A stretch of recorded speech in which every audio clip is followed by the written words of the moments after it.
So the British government has said we can't leave the Philippines. We're actually stuck here, and it's all because of Baby. this little baby. Yeah. We don't have her passport yet for travel, so that is why we cannot leave. It is starting to feel a little bit like pandemic days, you know, lockdown when we weren't able to travel and we weren't able to leave anywhere. Maybe slightly less stressful than that time. But we are feeling a bit trapped, you know, because we can't leave and we want to go. This time of year we were planning to be able to be back in the UK to see family and to obviously take baby girl to meet everybody. We can't, we don't have the documents. So to give some additional detail, of course, we chose to have our baby in the Philippines, and one of the downsides of that is that you have zero control over how long it takes for passport approval. And we kind of knew this might happen because Juniper is not our first daughter. We have another girl, little story Ember there in the distance, who was born in Portugal, and we had a very similar problem with that. We had to wait almost 3 months before we could get out of the country there. So we thought it might happen again, but it's a different country, new set of rules. It's also almost 10 years in the future. Yes, we're further away now as well, so post has longer to travel. So if you don't know our story, we're a British family that left the UK in 2012 to move to Thailand, and we stayed in Thailand for about 5 years almost. We had our English Cocker Spaniel with us, and we had a really good time living there. It was incredible for the time that it lasted. And then when we decided we wanted to have our first child, we wanted to leave Asia so we could be closer to family. So the idea was to have the pregnancy mostly in Thailand and then come back to Europe and have the baby there.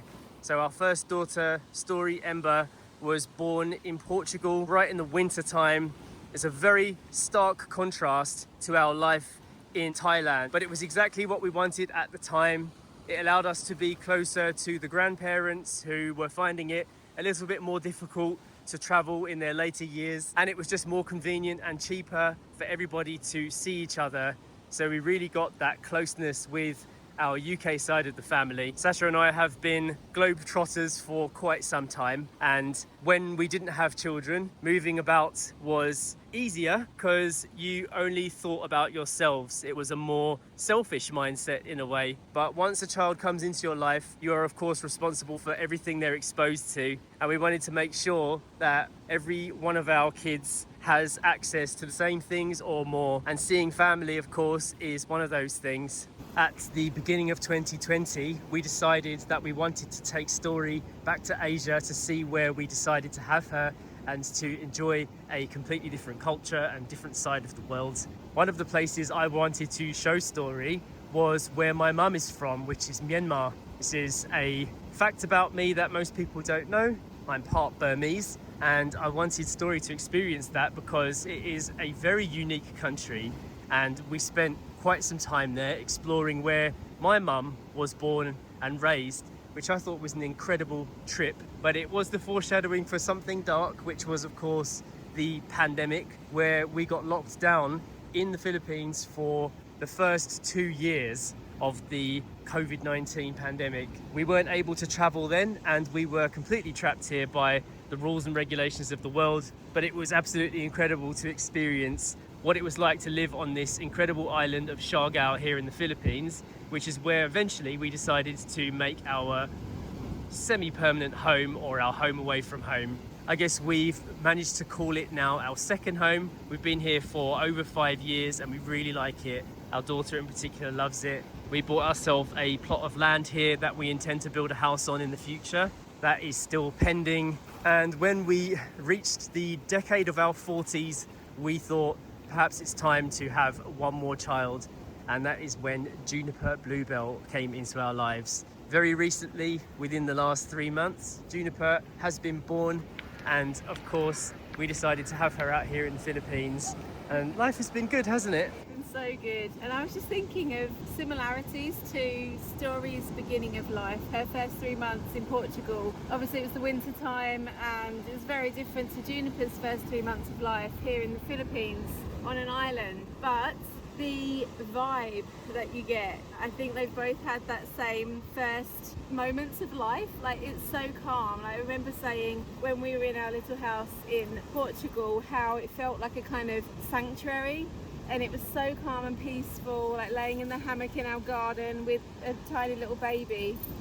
And you know, now it's a kind of similar feeling. Like, we feel so calm and peaceful here, and we've been able to give Juniper that same feeling, I think. You know, putting your toes in the sea and a quiet beach and hearing the waves. It again feels like we've spent this like first moments with the new baby just being really calm and slow and peaceful, which has been really, really nice. And yeah, I think, well, Juniper's fast asleep right now. So in complete honesty, we haven't been filming much vlogging lately because we've been dealing with the passport office and trying to figure out what was happening over the last 3 months of life. But as Sasha said, it has been a peaceful start and we've had some really nice moments at home. We have really just stayed in one place. We haven't been venturing too far from our little bubble, which has been very nice and peaceful and has allowed us to get to know Juniper as she develops a little personality of her own. It's also been really nice to see Story and Juniper bonding as sisters.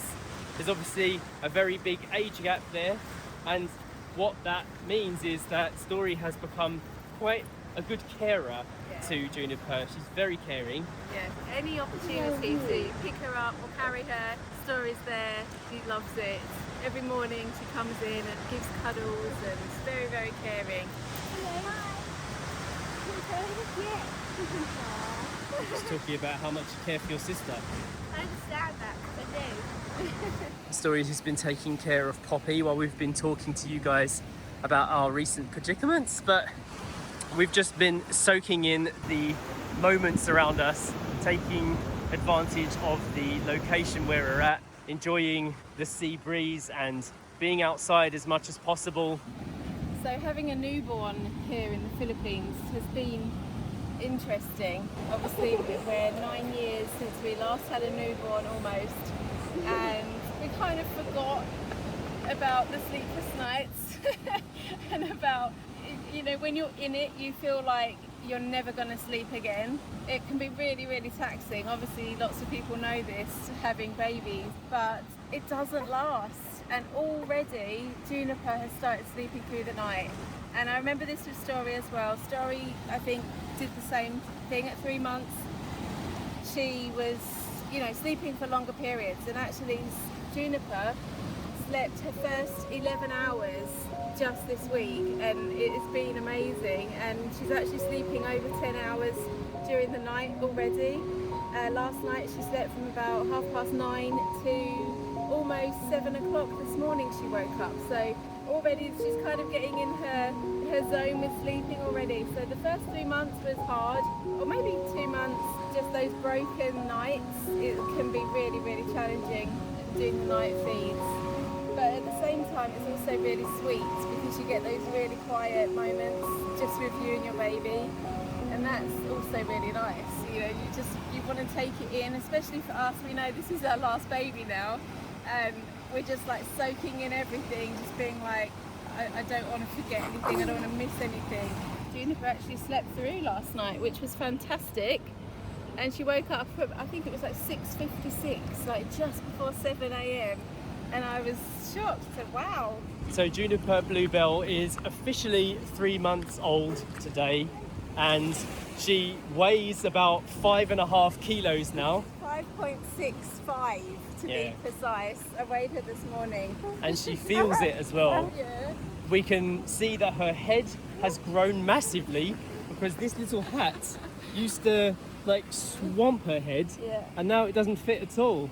Oh, this is up to 3 months. Okay, so she's on the threshold of this hat, and she's very good at holding her head up now. We do this thing called tummy time where we put her on top of our tummy, and she really enjoys looking up to see our face, which is a little bit nicer than just sticking her on a mat and seeing her like stressing out. Like, I don't think any baby truly likes to do tummy time, but doing tummy time has been quite nice because you get that bonding experience.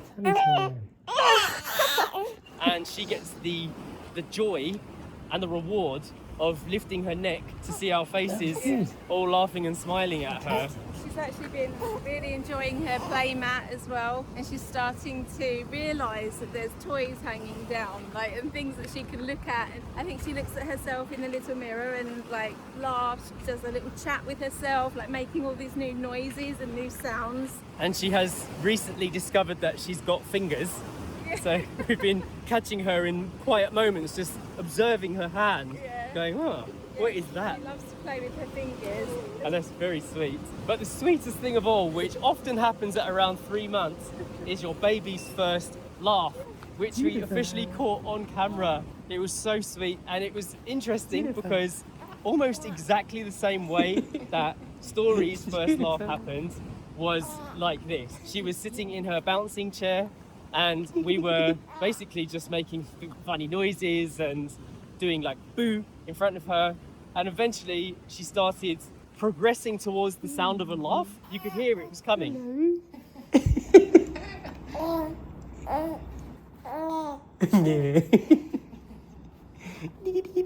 So we escalated the humour. We got a little bit more intense, and eventually, this time, I managed to make her laugh, and we heard that sweet sound. Oh,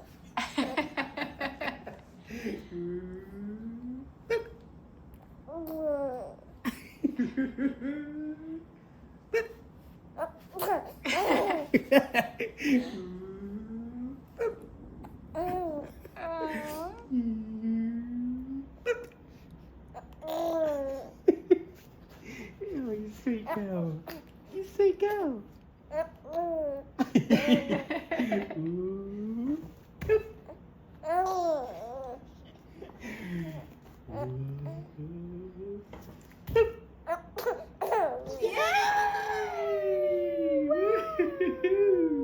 Story. But it was almost exactly the same time as Story, 3 months to the day almost, that they've both done their first laugh.